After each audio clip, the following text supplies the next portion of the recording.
So here's a quick one that proves that eventually, guys, all men, regardless of what happens, will have the last laugh. Just give it time. Why? Because when things don't go well in these breakups and divorces that typically are initiated by women, they will always come back because usually they make bad choices with bad people and all that, and we get to have the last laugh eventually. Titled, Wife Had an Affair with Our 22-Year-Old Female Babysitter. And a shout out to Isaac for sending this story. Now listen to this and watch how this whole thing plays out in part 1 and 2. He says, I'm 40 years old and she's 35, and we have 2 young kids who are 2 and 4 years old. We hit a tough spot in our marriage last October, and she pulled away big time.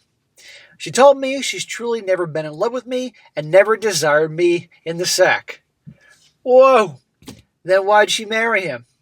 Rhetorical question. Because she wanted a ring on his finger, she wanted a wedding ceremony, the kids, and all that. Every time. For several months, I couldn't figure out what happened. Both sides of the family were confused and said go to therapy to fix it. If she's not in love with you and never did, therapy ain't going to fix it. Cut your losses and move on. Yes, it stinks. It's too bad because you got kids, but you can't. There's no coming back from that.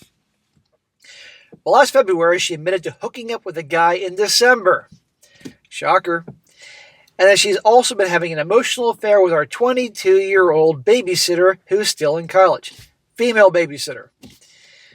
So in other words, some girl-on-girl action. But I later found out it wasn't an emotional one. It was something else. Well, duh. Since last October, I noticed a huge change in her behavior. Buying clothes, changing music, getting waxed twice a month, changing her passwords, etc. She dyed her hair black, got a tattoo, and a nose ring. Oh, for goodness sake. Shocker. Her girlfriend grew up in the hood, so it's an odd pairing. Completely different backgrounds. Opposites attract. When she was on vacation last March to visit her friend in Miami, I found out she brought her girlfriend along. While packing up to move, I found her Apple Watch, and when I picked it up, the message popped up. I read it, and it said, please print my confirmation info for luggage. 15 minutes before that, my wife walked out the door and took an Uber to the airport in Miami, or Miami bound, but she was also going with her girlfriend. It took me an hour to scroll through the first message and discover these two were texting lovely since early November. Well, you know what? Now, I can't remember it now. I guess the whole I don't love you thing happened first and this happened later. I don't know. But obviously, little kids, he was shocked, didn't know what to do. Yeah, there's no coming back from this. Well, they got tattoos of each other's first initial on their wrists. My wife went from listening to Florence and the Machines to Tootsie. Okay, I guess that's some lesbian music or something. It's wild stuff, but I'm chalking up as a midlife crisis or maybe personality disorder. I filed for divorce. Well, good for him. Now, what I just read there, I believe it was close to a couple years it was posted. And by the way, shout out to Isaac for sending this story. Well, fast forwarding time, and this guy posted an update, I guess, just recently, how things are going. And they're now divorced, thank God. And this guy's moved on. But you think things are going too well with her and her little girlfriend? Well, we'll see. It says, quick recap again. I was married for 10 years and had a 4-year-old and 3-year-old. No, excuse me. A 4-year-old and 2-year-old. She checked out rapidly, changed within a month or two, and had SCX with a guy, then hooked up with our 22-year-old daycare worker. They've been living together for about 2 years, and we separated 2 years ago, divorced about 18 months. Well, thank God for him. Again, he's 40. Hey, he's still in his prime. He's got plenty of life to live. And her, well, not so much. It says also, we're co-parenting, and it actually is great, honestly. She's been very flexible. Flexible with your scheduling or flexible with her girlfriend. Honestly, I couldn't ask for a better co-parenting situation, so that is nice. Well, she called me about something regarding my kid, and then asked me the following questions. Now listen to these questions. What do these questions tell you guys? Question number 1, how are you doing? Question number 2, I think I pulled the trigger too soon. Oh, what could she mean? I don't think she's going to the shooting range. 3, do you think you'll get married again? 4, I made a big mistake. Apparently, such and such, I don't know what I was thinking. Oh. But you were so easy to get rid of me. You said you didn't love me. You never were attracted to me. Too bad, honey. You made your bed, you lied. You wanted all you can eat sushi for the rest of your life, and you gave me up and the kids up. Nope. Too bad. She also said, I have another question for you. And then I interrupted and said, I actually had to go to work because I have to go because work was calling. And then I hung up on her. My mom recently told me that my ex texted me 4 months ago and saying that she knew she fucked up. Either way, it doesn't matter because I've grown a lot in these last 2 years and I'm in a much better spot. It was a rough road, but I surely grew a ton as a human being. Well, good for him. I mean, that's obviously not how he wanted things to go, but you know what? He moved on. And again, how easily she cast this guy aside. She's hooking up with a dude, then the babysitter. I mean, that's screwed up. And then jumped the fence and things aren't going too well. But we're not done. He said, oh, I forgot this one.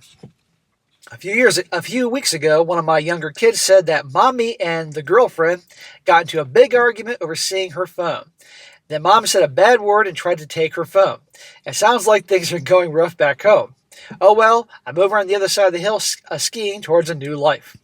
Well, that is awesome. Now, before I read a few comments, because he responds to things, I've read somewhere statistically the biggest areas of demographic for divorces, when you have like hetero marriage and gay marriage and all that, it ain't the hetero marriages. It isn't two dudes getting married. It's two women getting married. The lesbian divorces are the highest of all of them, I believe. And also the girl-on-girl marriages that also tend to have the worst, bad things happen, if you will, getting physical and not in the way you want to hear about. Yeah. Anyhow, trouble in paradise. So things aren't going too well with his ex and the girlfriend. So now she's called him up. Made a mistake. I pulled the trigger too fast. Blah, blah, blah, blah. Too bad, honey. Now, here's some of his comments. He says, some people were asking him various things. And he says, I'm not really sure. My ex is very attractive. Has a great career and makes great money. Good for her on that. But her girlfriend is very, very, very unusual. She dresses like a boy, hat sideways, not attractive at all. My ex could pull a smoking hot lesbian.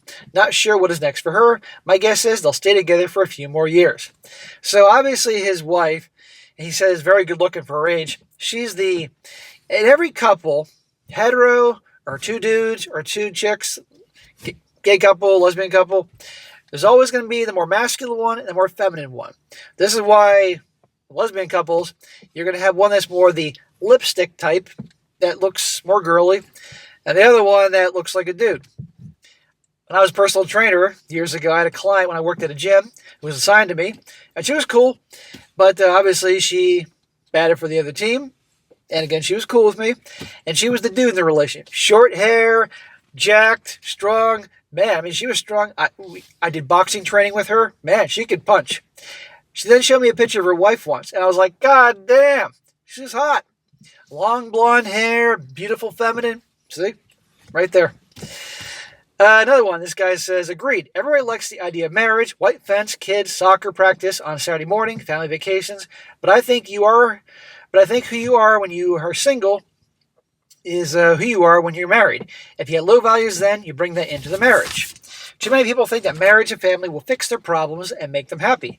They do all that right stuff. Date, married, have kids, then get annoyed, unhappy, and divorce. Yeah. All the guys out there that have been divorced are like, get the fuck out of here. Marriage will make things better. And last one, talking about her family. And to show the acorn doesn't fall far from the tree. He says, my honest opinion, if there's a fracture in her relationship, is that she has regret. She knows she messed up and realizes the grass isn't greener. Her dad did the same thing that she did. Cheated on her mom when she had 3 young kids with a few women and then married his affair partner. Then divorced her 7 or 8 years later, something around that time frame. I know because he called and told me that when she was pulling out of the marriage. Said it was the biggest regret of his life because the pain it caused his family.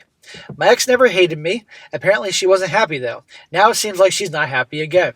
Because they're never happy. Let's be honest here. Rare is that you're going to find a woman that's truly happy. There's always bitching and complaining about something. And so many guys have in their head that they can fix things, make them happy. Happy wife, happy life.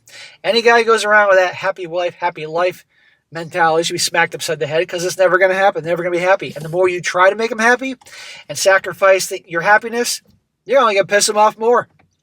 Got to take care of you. But anyhow, guys, there you go. You wait long enough, you've been done wrong, you're going to have the last laugh. It's only a matter of time before they reach out to you, they want a second chance when things don't go well.